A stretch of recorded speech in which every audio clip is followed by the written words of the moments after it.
Bonjour et bienvenue sur ce nouvel épisode de l'écriture d'un roman. Alors maintenant vous connaissez le concept, rentrons directement dans le vif du sujet. Bonne écoute à vous. Le mardi 28 juillet 2020. Je ne suis pas super contente de ma séance d'écriture. J'ai l'impression que ce sur quoi j'ai travaillé aujourd'hui n'a pas été très constructif. Et donc là, j'ai retravaillé un passage sur lequel m'avaient repris mes bêta-lectrices qui se situe juste avant la rencontre, où ce que Olivia ressentait n'était pas forcément adapté à ce que je voulais dire et n'était pas très logique. Donc j'ai retravaillé là-dessus. Je suis pas forcément hyper contente de ce que j'ai écrit à la place. Je recommencerai par ça demain matin. Des fois, c'est bien aussi de laisser reposer avant de reprendre. Puis je vais relire aussi un peu toutes les notes que j'ai prises avec les choses sur lesquelles il fallait que je retravaille, sur lesquelles je me suis pas penchée. J'avais eu un retour par rapport à mon début où j'alterne en fait deux actions qui sont l'arrivée d'Olivia en Inde d'une part, donc ses premiers pas un peu hésitants dans le pays, et d'autre part son départ en moto derrière le guide. Donc j'essaye d'alterner ces deux actions parce que elles sont toutes les deux aussi importantes, toutes les deux constituent un début, donc je pouvais pas faire le début de l'un ou faire le début avec l'autre. Si j'avais pas fonctionné comme ça avec cette alternance, il aurait fallu que je choisisse entre les deux débuts et les deux me semblent importants. Et j'avais une lectrice qui m'a dit qu'on comprenait pas trop, que c'était un peu flou tout ça, ces allers-retours dans le passé, que c'était pas logique aussi la manière dont je les faisais, donc j'ai voulu retravailler là-dessus et en fait, en voulant redéplacer les scènes, je me suis rendu compte que non, tel que je les avais écrits, c'était très logique et du coup, maintenant je suis capable d'expliquer pourquoi je le fais comme ça. Jusqu'à présent, c'était pas le cas. Malgré ma fatigue et mon manque de concentration aujourd'hui, j'ai fini par m'y remettre en fin d'après-midi.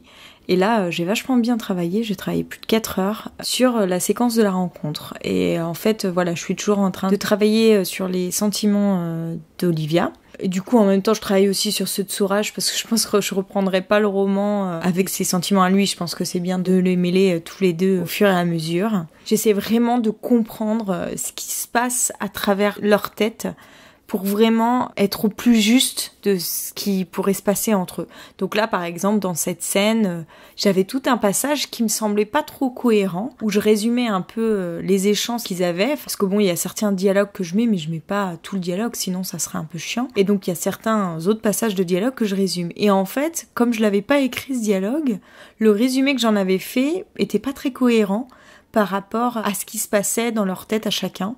Et donc du coup, pour vraiment comprendre tous les tenants et les aboutissants de ce passage, j'ai écrit le dialogue qu'ils auraient pu s'échanger à ce moment-là. Bon, du coup, j'en ai glissé un petit bout dans mon roman, donc ça n'a fait que rajouter une page à mon texte pour changer. Mais en même temps, il me semble qu'à présent, c'est beaucoup plus clair.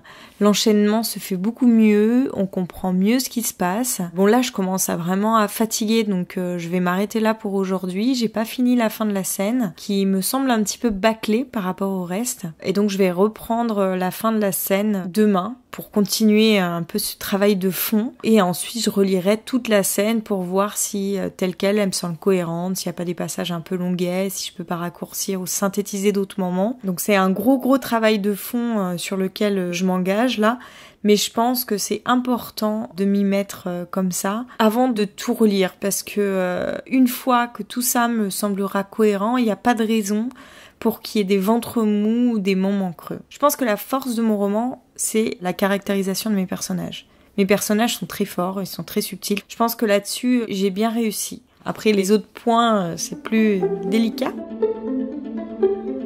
C'est en regardant en fait des vidéos cet après-midi sur comment envoyer mon manuscrit à des maisons d'édition que ça m'a donné envie de m'y remettre parce que j'ai hâte de l'envoyer à des maisons d'édition. Donc là, je suis en train de faire la liste d'ailleurs de tous les éditeurs à qui je pourrais commencer à l'envoyer. Et il me semble qu'il faut que je commence à l'envoyer à des maisons d'édition dans lesquelles j'ai le moins de chances de me faire publier pour peut-être avoir une petite chance de me faire publier dans la maison d'édition que je vise. D'ailleurs, j'ai découvert que les éditions Michel Lafon, en fait, ils ne lisaient pas les manuscrits, qu'ils n'avaient pas de service pour ça, mais qu'en fait, ils considéraient les synopsis accompagnés d'un premier chapitre qu'on pouvait leur envoyer par mail. Alors je me dis, alors là, franchement, j'ai rien à perdre à leur envoyer un petit truc, ça va me prendre 2 secondes, ça va rien me coûter, je vais le faire et ça, je peux le faire dans les prochains jours, hein, clairement. Il faut juste que je travaille le synopsis. Alors bon, c'est toujours le problème, c'est que quand on dit synopsis, je sais jamais si ça veut dire leur raconter l'histoire en entier ou leur donner envie de lire l'histoire. Il semblerait que ça serait plutôt leur raconter toute l'histoire de A à Z en leur révélant la fin. Je vois pas trop d'ailleurs l'intérêt qu'aurait un synopsis en fait. Puisque moi, tout l'intérêt de mon roman est dans la psychologie de mes personnages, quoi. J'ai l'impression qu'un synopsis détériorerait totalement l'intérêt de mon récit. Après, ça peut être aussi un exercice intéressant d'arriver à donner envie à le lire à travers un résumé détaillé. Je pense qu'un résumé détaillé, c'est bien quand on a une intrigue qui est hyper forte, dans le sens une intrigue à tiroir, avec des retournements de situation, etc.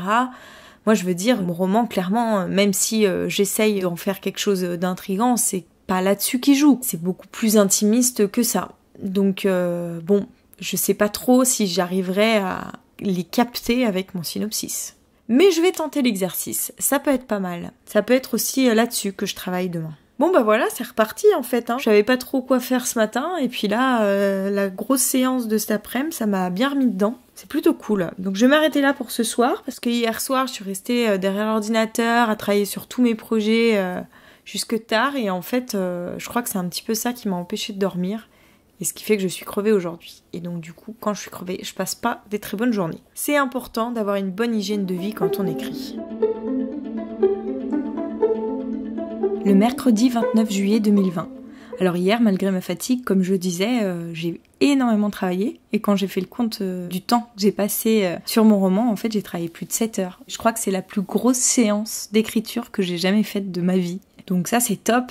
Aujourd'hui, j'ai bien travaillé, j'étais bien concentrée ce matin. J'ai fini de retravailler donc la scène de la rencontre. Là, cette fois, je pense que je comprends très bien tous les tenants et les aboutissants de cette scène. Je comprends très bien ce que mes personnages ressentent, ce qu'ils dévoilent et ce qu'ils gardent pour eux, tout ce qui se joue en eux, toutes les subtilités de leur comportement l'un avec l'autre. Je pense que tout ça, c'est quand même assez clair, il s'imbrique plutôt pas mal. Je vois pas ce que je pourrais améliorer de plus. Bon, peut-être que je vais trouver des choses à ma prochaine lecture, mais en tous les cas, je pense que il faut plus trop que j'y touche. Parce que j'ai peur, en fait, à force de trop la travailler, de la dénaturer, cette scène. C'est un petit peu la difficulté, quoi. Des fois, quand on s'attarde trop sur un passage, on risque d'en enlever la substance essentielle, et ça serait dommage. Je me suis attardée sur une autre scène aujourd'hui, donc j'ai continué à travailler un petit peu sur le point de vue d'Olivia, son ressenti, ses émotions, etc. Et j'ai découvert d'ailleurs dans cette autre scène, donc c'est la scène de la discussion à la cascade, que les questionnements d'Olivia étaient un peu flous, qu'il y avait une espèce d'incohérence, que moi-même j'avais pas fait de choix entre deux choses. Et donc là, j'ai dû vraiment déterminer quels étaient ces questionnements profonds, où elle en était dans sa vie à ce moment-là, pour vraiment que ces questionnements soient cohérents et que moi-même je les comprenne. En fait, c'est un petit peu compliqué ce passage parce qu'il y a ce qu'elle espère, ce qu'elle a espéré, ce qu'elle n'espère plus aujourd'hui, mais qui reste quand même ancré en elle comme une espèce de vieille habitude. Bon, c'est un petit peu compliqué d'en parler sans vous expliquer précisément de quoi il s'agit, mais ça serait vous spolier l'histoire, donc j'aimerais mieux pas. Et donc du coup voilà, il y a plusieurs niveaux en fait. Il y a le niveau dont elle parle, il y a le niveau où elle en est, et il y a le niveau où elle était avant. Il faut que j'arrive à jongler avec ces trois stades qui s'imbriquent de manière subtile et qu'on comprenne bien sans que ça soit trop intellectuel non plus. Parce que là, oui, il y a des questionnements d'ordre un peu, je dirais presque philosophique en fait, même si ça serait peut-être un petit peu pousser mémé dans les orties de dire ça, mais il y a quand même toute une réflexion qu'ils échangent autour d'un sujet d'ordre philosophique dans ce passage, donc ça reste quand même un échange d'idées qui est lié aussi à leur vécu différent, donc on apprend à les connaître un peu plus. Donc je vais m'arrêter là pour aujourd'hui, enfin peut-être que je retravaillerai cet après-midi, mais je pense que là j'ai besoin de faire une petite pause. Et je pense qu'il va falloir que je reprenne ce passage demain pour voir s'il fonctionne bien tel quel, s'il a besoin d'être encore travaillé. Il faut que je le simplifie. À mon avis, il est encore un peu trop alambiqué et trop intello en fait. Même si j'ai envie de partager des idées dans mon roman, j'ai pas non plus envie que ça soit un manifeste philosophique, quoi. C'est tout pour aujourd'hui, j'espère que l'épisode vous a plu. Si c'est le cas, je vous donne rendez-vous lundi prochain pour une nouvelle diffusion.